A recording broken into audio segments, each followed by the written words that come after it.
If your Saturn is in Aries and you're prepping for your Saturn return, come to the front. Let's have a chat. My Saturn is also in Aries, so I'm right here with you. Let's talk about kind of what to expect moving into this energy. Saturn enters Aries May 25th at 3:36 UTC time, 3:36 a.m. Yep. Now, for some of you, including myself, we're already in our Saturn return, especially people who have really early degrees of Saturn in Aries. The Saturn return technically is 10 degrees on either side of your personal placement, which is about how long it took to conceive and then birth you. Okay. So Saturn return is literally about birthing a new self. Concept, self-achievement, especially with Aries, that has to do about the self. Crazy. I am going to recommend to anyone who has a Saturn in Aries that you have some sort of mental awareness practice. It's going to be super helpful going through all the transitions and changes that Saturn returns can present to a person. The other sort of advantage for spiritual practitioners who are going through this Saturn return, if you have a spiritual practice, Neptune is also going to be in Aries, so there's going to be a lot of spiritual benefit. Granted, there's going to be more spiritual work, but there's going to be more spiritual benefit because Saturn and Neptune are going to be together. People who are wrapping up their Saturn returns in Pisces also felt this. So pretty cool to track that. One of the other things about this Saturn return for people who have Saturn in Aries is that we are going through our Saturn return with Chiron. Chiron right now is in Aries.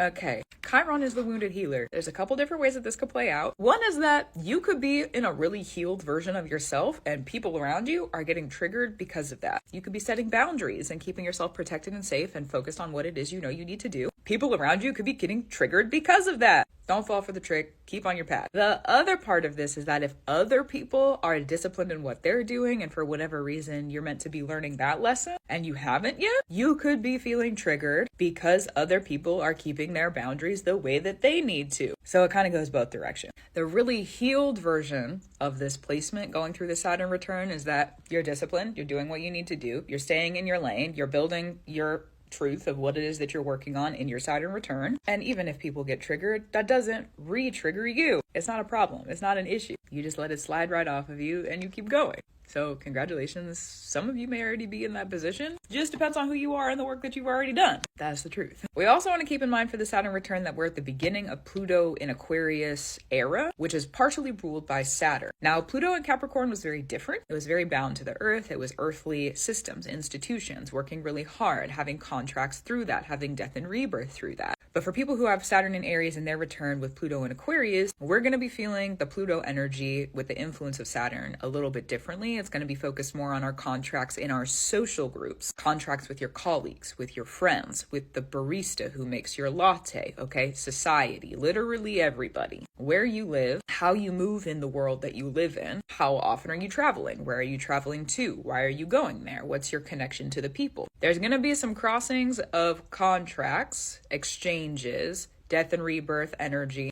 power orientations based on your personal Saturn and Pluto. Also, you could look at the 10th and 11th houses and your 8th house, and Scorpio, Capricorn, and Aquarius placements. Cool, got it covered. Those are going to be influenced by this crossover of Pluto and Aquarius with the Saturn return in Aries. To help you have foundations with your Saturn return, go check out your Mars placement. This is going to be what rules over that Saturn in Aries. It's also going to tell you how you strategize, how do you keep yourself protected. Mars also can show us where we have weak points in our chart and where enemies might be attracted to us. So if you can get together your order wherever your Mars is, that Saturn return is going to be a lot easier. Mars also, if we are going through something difficult in our life, becomes a place of retreat. So for example, say that you had Mars in the 4th house, have your home in order because that's going to be your safe place of retreat should anything else go wrong. Say that you have Mars in the 7th house, that's intimate relations and mirroring other people in more of a one-on-one setting. Could be also your partner. We do attribute it to that. Could be also your finances and having those balanced. Keeping a healthy, ordered space within that gonna be the foundations for if anything else goes wrong, you can retreat there. And also, if something's going right, it's probably because that Mars placement is really taken care of and now the order can be built where the Saturn in your chart is. So look at the relationship between the Mars in your chart and the Saturn in Aries in your chart as well. And if you have Saturn in one house, understand that it's being built off of the Mars that's in it wherever it is in its space. You could also, and I'm going to recommend you do this if you want to get their extracurricular, you want some brownie points for yourself, go check this out. Go look at what rules your Mars. Do the extra step. Do the extra homework. Take it one step further. What rules your Mars? Now go check on that planet. Make sure that that planet is good. Make sure that that planet is in order and doing everything that it needs to. That's going to be kind of the energy that flows through that Mars placement. And then also is going to be influencing the Saturn in Aries. So if you want to backtrack it, if you want to take it back a little bit to figure out kind of like what the base layer of that is, you can totally do that. And I'm going to recommend that you do it. It's something that's helped me. It's something that I think is helpful looking at the indirect rulers and like the kind of like random crossovers. Not so random, but like the indirect, that's the word. The indirect influences of how the planets and the signs can cross through our charts. So yeah, go check out your Mars placement. Go check out the ruler of your Mars placement. If there's any other crossovers that are going to be important. And for people who have Saturn in Aries at the beginning of the Saturn and Aries transit, for people who have a Jupiter in Capricorn, that time period, okay, if you are someone who has a Jupiter in Capricorn and you have a Saturn in Aries, this part of the video is for you. I'm talking to you. That means that your Pluto is indirectly ruled by your Saturn in Aries. Okay, if you get the work done during your Saturn return, which with Capricorn and Pluto is not always so fun, okay, but if you get it done, you have earned the protection of the underworld for expansion and good luck within the institutions of society. That's something that no one could. It's kind of hard to take that away. It's kind of hard to take that away. I'm not saying nobody could. We're mortal. We're humans. You know what I mean? But if you have done the work, it's sort of difficult to have somebody come through and just pick it up. So if you have a Jupiter in Capricorn and you have a Saturn in Aries, pick your head up, because that's like one of the luckiest spaces to be in my opinion, for this. There is going to be people who have a Jupiter in Aquarius, and Pluto's going to be with that right now, as well as having a Saturn return. So if that's you, figure out the seeds that are planted within your social groups and the contracts that are there because of the seeds that are planted within your social groups. For example, say that you do an activity sort of consistently with your friends. What's the result of doing that activity with them? What comes about? Say that you go out and party with your friends every weekend. I'm going to use this as a cliche, okay? Say you go out and party with your friends every weekend, and you know that you get hungover after that happens. You don't feel good, but you got work to do, and you're not doing that work because you're hungover and you don't feel good because you went out with your friends. The seed, right? You could track it all the way back and figure out, why do you want to go party instead of take care of yourself anyways?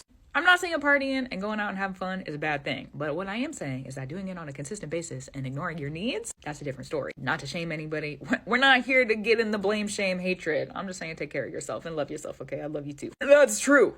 Go love for you. Yeah. So go back and look at the seeds that are planted within those social groups and those social spaces. I'm going to show you about the contracts. What'd you sign up for? And then once you figure that out, oh, I'm doing this because I got FOMO. I got fear of missing out. I don't want to miss out. Okay, well, what else are you missing out on because of that?